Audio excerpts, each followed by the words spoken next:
প্রেম শিখাতে হবে। এই মোহাব্বত যদি থাকে কেউ ধ্বংস করতে পারবে না।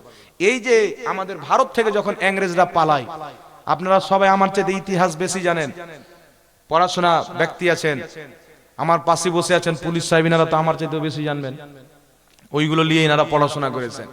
ভারত থেকে যখন বাংলাদেশ, পাকিস্তান আর আমাদের ভারত একটাই যখন দেশ ছিল ইংরেজদের দখলে, ইংরেজরা যখন ভারত ছেড়ে পালায়, তো ইংরেজরা তো খুব ডায়লগ দিত যে আমাদেরকে ভারত থেকে কেউ ভাগাতে পারবে না, আমরা আজীবন তাকে এখানে রাজ করব। তারা যখন পালায় তাদেরকে জিজ্ঞাসা করেছিল কেউ যে কি ব্যাপার, তোমরা তো বলছিলে যে আমরা ভারত থেকে যাব না, আমরা ভারতে রাজ করব, কেউ ভাগাতে পারবে না, আজকে দুম দাবিয়ে ভাগছো কেন? তো বলছে ভারত থেকে আমরা পালাচ্ছি একমাত্র মুসলমানদের জন্য। বলছে কেন মুসলমানকে পারলেন না, মুসলমান তো অল্প। তো তারা বলেছিল মুসলমানদের সঙ্গে অস্ত্র নিয়ে যুদ্ধ করলে কোনোদিন পারা যাবে না, মুসলমানকে না খিলিয়ে রাখলে পারা যাবে না, মুসলমানকে বম দিয়ে যুদ্ধ করে পারা যাবে না, মুসলমানকে যদি লড়ে যুদ্ধের ময়দানে হারাতে হয়, মুসলমানকে যদি ধ্বংস করতে হয়, মুসলমানের অন্তর থেকে তাদের মুহাম্মদে আরবি পয়গম্বরের ভালোবাসা বের করে দাও, তারা নিজে মুর্তা হয়ে যাবে, তাদের নবীর মহব্বত বের করে তারা মরে যাবে। তা আজকে আমাদের নবীর মহব্বতে দুর্বলতা এসছে না, আসেনি বাবজি? জোরে বলেন।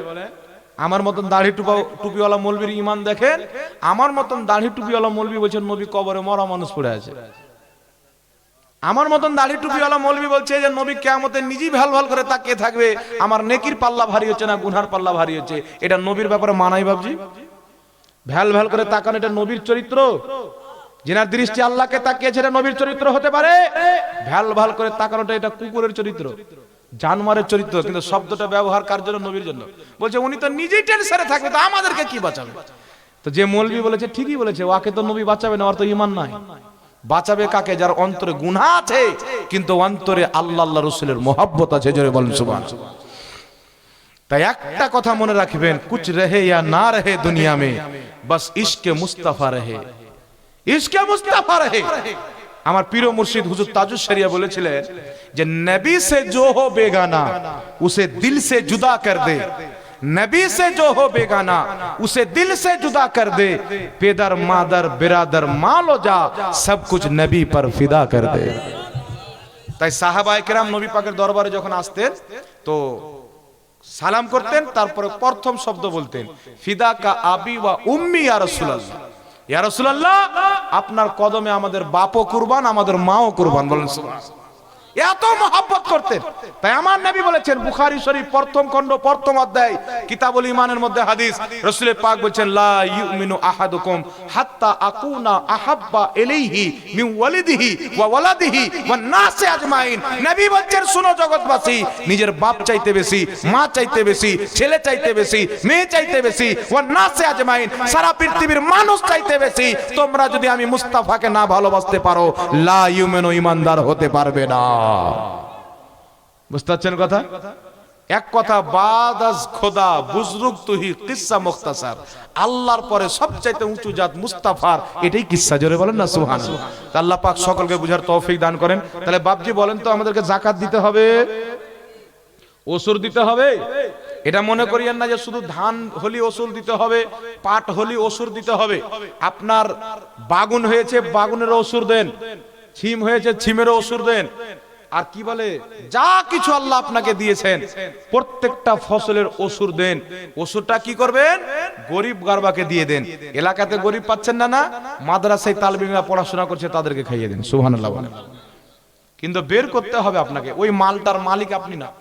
আপনি 1 লাখ ইনকাম করলেন, 2,500 টাকা যাকাত, এই যাকাতের টাকার মালিক আপনি না, এই টাকাটার মালিক হচ্ছে মিসকিন ইয়াতিম গরিব, আপনি না। আর আপনি যদি সেই টাকা যাকাত না দিয়ে খেলেন তাহলে আপনি ইয়াতিমের হক মারলেন, মিসকিনের হক মারলেন। আর যারা ইয়াতিমের হক মারে, মিসকিনের হক মারে, তাদের সাজা কি জানেন?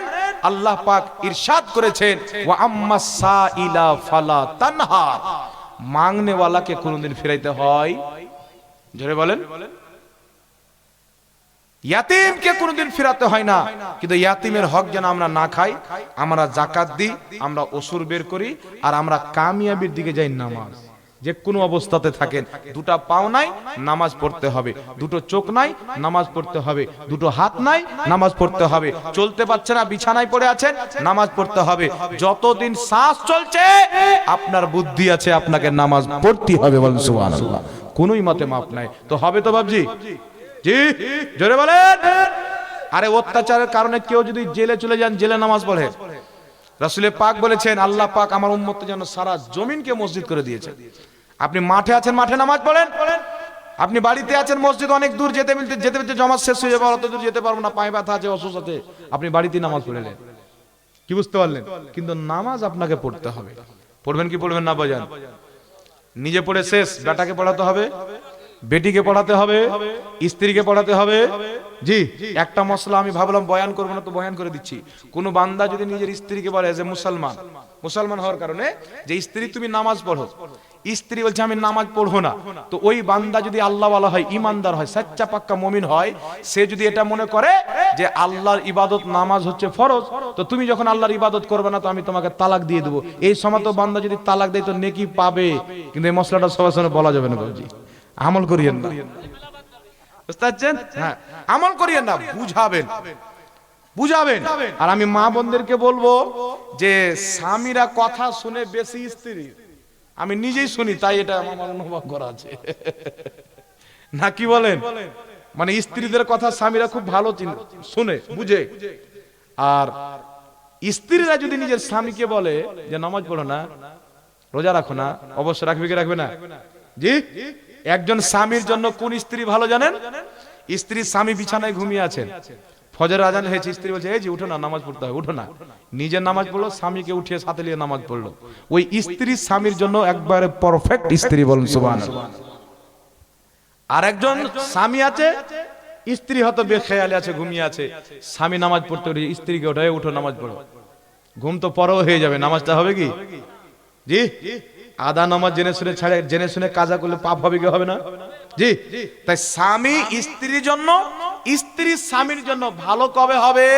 যখন স্বামী নিজের স্ত্রীকে ভালো কাজের উপদেশ দিবে, স্ত্রী নিজের স্বামীকে ভালো কাজের উপদেশ দিবে, তাদের ভালোবাসাকে আল্লাহ তাবারক ওয়া তাআলা মুহাম্মদ রাসূলুল্লাহ এবং মা আয়েশার মতো করে দিবে। বলেন সুবহানাল্লাহ।